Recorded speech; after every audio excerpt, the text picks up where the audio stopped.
हाँ तो दोस्तों, कैसे हैं आप सभी। मैं आशुतोष सेंगर।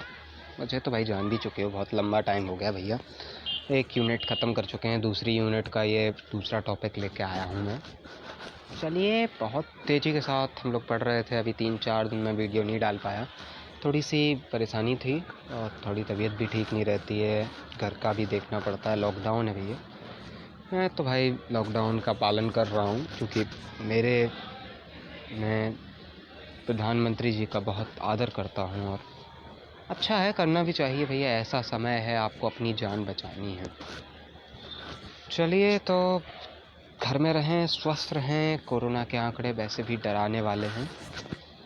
अब तो चूँकि लॉकडाउन 4.0 है, काफ़ी चीज़ें खोली गई हैं, तो देख कर आराम से सोशल डिस्टेंसिंग का पालन करते हुए, मास्क का यूज़ करते हुए और पूरी प्रिकॉशंस लेते हुए आप आगे बढ़िए।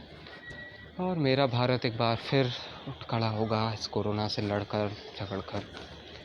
तो हम लोगों की बात चल रही थी बी फार्मा 4th सेमेस्टर की। ये तीसरा लेक्चर है यूनिट 2 का, फार्मास्यूटिकल ऑर्गेनिक केमिस्ट्री थर्ड माने बी फार्मा 4th सेमेस्टर की वही कहानी है। और मैं हूँ आशुतोष, आपका आशुतोष सेंगर। चलिए तो स्टार्ट करते हैं आज का लेक्चर। हम लोगों ने इससे पहले 2 लेक्चर पढ़े थे, थर्ड है। इससे पहले 2 पढ़े थे, जिसमें एक में ब्रीफ मैंने बताया था, एक में आपको सिमेट्रिक एस डाइस्टीरियोमर्स और स्ट्रक्चर ऑफ एल्कीन्स के बारे में बताया था। अगर आपने नहीं देखा है तो आप प्लेलिस्ट में जाइए, मेरे चैनल को सब्सक्राइब कीजिए, प्लेलिस्ट में जाइए और देखिए, वहाँ सारे लेक्चर्स लाइन से अवेलेबल हैं ऑर्गेनिक के। मेडिसिनल के भले ही थोड़ा टॉपिक वाइज मैंने पढ़ाया हुआ है तो उसमें नहीं है। और कोलॉजी का एक ही हुआ है लेक्चर भाई, उसका मैं तैयारी कर रहा हूँ, थोड़ा सा मुझे समय दीजिए। और मैं थोड़ा सा सोच रहा था कि फ़िज़िकल फार्मास्यूटिक्स जो है वो इस बार के आप लोग पढ़ सकते हैं। इजी है, थ्योरेटिकल है, मतलब थोड़ा सा कुछ पार्ट हार्ड है। जो डेरिवेशन पार्ट है, जैसे यूनिट 5 है आपकी, या यूनिट 2 है रियोलॉजी पे मुझे काफ़ी मैसेजेस आए हुए हैं, कमेंट्स भी आए हुए हैं और ड्रग स्टेबिलिटी पर भी आए हुए हैं। लेकिन भैया ये जो हैं, ये डेरिवेशन वाली यूनिट्स हैं, तो इन्हें आपको ऑनलाइन पढ़ाने में बड़ी प्रॉब्लम होगी, क्योंकि आपका फ़ीडबैक इतना अच्छा नहीं मिल रहा है मुझे। कमेंट्स भी बहुत कम आते हैं और व्यूअर्स भी कम आते हैं। लाइक तो भाई सा लगता है कि कोई करना ही नहीं चाहता। भाई करिए, थोड़ा सा सब्सक्राइब करिए, मुझे भी मोटिवेशन दीजिए, तब तो मैं आपके लिए वीडियो बनाऊंगा। अब मैं 3-4 दिन से यही सोच रहा था यार, कोई लाइक करता ही नहीं, कोई कमेंट ही नहीं करता, तो मज़ा भी नहीं आ रहा था। चलिए कोई नहीं, 4 दिन बाद एक बार फिर लेक्चर लेके आपके सामने हूँ। और तीसरा लेक्चर यूनिट 2 का नोमेनक्लेचर, बहुत इजी लेक्चर है। और नोट्स जो है वो मुझसे लेते हैं, वो तो वेल एंड गुड है, क्योंकि मैं तो भाई हर लेक्चर में बोलता हूँ मुझसे लीजिए। आप खुद बनाते हैं तो बहुत बढ़िया। और ये टॉपिक ऐसा है जिसमें नोट्स का कोई मतलब नहीं, सिर्फ समझाने के लिए लाया हूँ मैं। और इतना ही जितना इसमें लिखा हुआ है स्क्रीनशॉट खींच के लिख सकते हैं, वरना आप खुद बनाएं या मुझसे लें, वो ज़्यादा अच्छा रहेगा। तो 3 तरह से नोमेनक्लेचर कर सकते हैं, आपके सिलेबस में भी लिखा हुआ है। Geometrical isomers are also known as cis trans, ये मैंने पढ़ाया था पिछले लेक्चर में, जाके देख लीजिए। So geometrical isomers can be nomenclature by 3 types, 3 तरह से हो सकते हैं। पहला सिस ट्रांस, दूसरा इजेड, तीसरा सिन एंटी। अब आगे बढ़ते हैं। सिस ट्रांस नोमेनक्लेचर पहला कंटिन्यू है यही नोमेनक्लेचर में।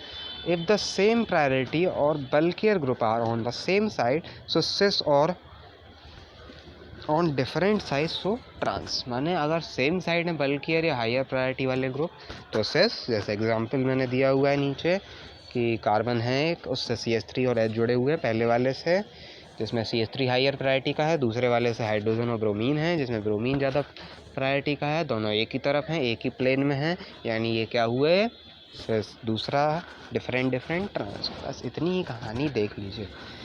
फिर एग्जाम्पल्स फॉर सिस ट्रांस मैंने कुछ ABCD वाले एग्जाम्पल लिखे। ABCD ईजी होती है इसलिए मैं लिख के लाता हूँ ये, और ऐसे आपको जल्दी समझ में आ जाता। तो देखिए, ये ABCD वाले कुछ देख लीजिए, ये भी सिस ट्रांस हैं। A B एक एक तरफ हैं तो सिस, अलग अलग तरफ हैं तो ट्रांस। XX Y Z एक एक वही कहानी है, सिस ट्रांस। बहुत ईजी है, बता दिया मैंने, समझ में आया होगा। और ट्रिक्स के साथ जल्दी से, बहुत तेज़ी के साथ याद हो गया होगा। एक तरफ तो सिस, दूसरे अलग अलग तो ट्रांस, बस। अब ई एंड जेड नोमेनक्लेचर दूसरा, तो Z is equal to zusammen, E is equal to entgegen. मैं थोड़ा शॉर्ट लिख के लाता हूँ और जल्दी समझाता हूँ ट्रिक्स के साथ, तो थोड़ा सा जल्दी वीडियो होता है और आपको समझ में भी अच्छा होता होगा। भैया फीडबैक दीजिएगा, पता चलेगा। तो जूसामिन होता है जूसामिन होता है सिस यानी एक ही साइड, और एंटीजन होता है ट्रांस। अब ये सिस ट्रांस वाला कॉन्सेप्ट घुसेड़ मत देना भाई मेरे। जैसे मैंने फर्स्ट यूनिट में बताया था कि वहाँ जो RS था उसमें आप ऑप्टिकल एक्टिविटी को ना घुसेड़ना, वैसे ही किसी भी नोमेनक्लेचर में किसी और को घुसेड़ना नहीं है, अलग अलग हैं। अगर घुसाड़ा होते मीन्स एक साथ होते, इकट्ठे होते, थोड़ा सा मैं बुंदेलखंडी यूज़ करता हूँ भाई, और एक साथ अगर होते तो अलग अलग क्यों पढ़ा रहा होता मैं पागल थोड़ी ना हूँ। इतना बड़ा सिलेबस बना हुआ है, वो गलत थोड़ी ना बना हुआ है भाई।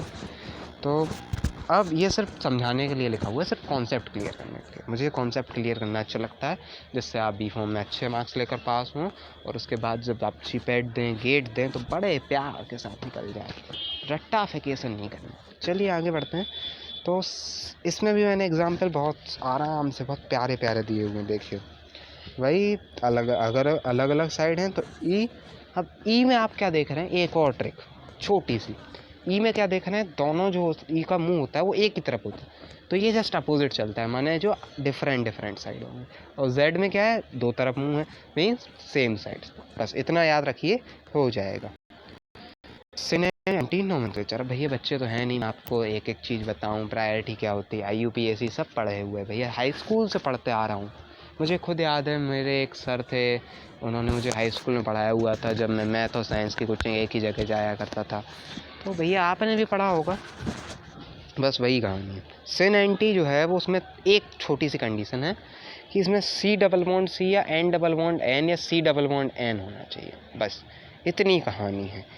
तो सिन एंटी में if higher prior group is present on the same side. थोड़ी सी डेफिनेशन इसलिए लिख देता हूँ कि समझ में भी आ जाए, और नोट्स भी बना ले अगर आप इससे बनाते हैं। ऐसे इससे मैं बना करके रखे हूँ, मेरी बात मानिए, इससे मत बनाइए, ये बहुत शॉर्ट हो जाएगा और एग्ज़ाम में मार्क्स भी शॉर्ट कर देगा एग्ज़ामिनर।